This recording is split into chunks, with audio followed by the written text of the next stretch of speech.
निर्जल होके कईने तीजे के बरतिया, निर्जल होके कईने तीजे के बरतिया, पूजिला चरनिया तुहारे भोले बाबा, चमके सिंदूरवा हमार, पूजिला चरनिया तुहारे भोले बाबा, चमके सिंदूरवा हमार।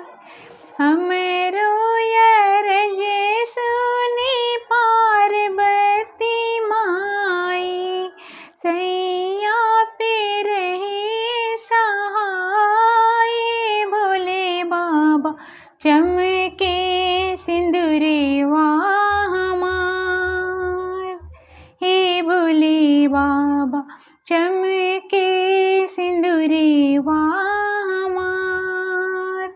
जन्म जन्म रही हम ये वतिया, मांगिला सिरवा नवाय, हे भोले बाबा, चमके सिंदूरवा हमार। फूलवा से खिलल रहे सैया के सूरतिया, हाथ जोड़ी करिले पुकार, हे भोले बाबा, चमके सिंदूरवा हमार।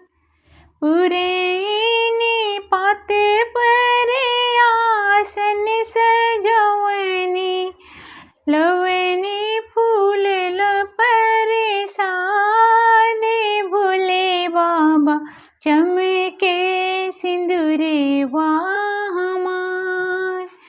चंदन रोली संग गैया के दूधवा, हमरा के दे दे आशीर्वाद, भोले बाबा, चमके सिंदूरवा हमार।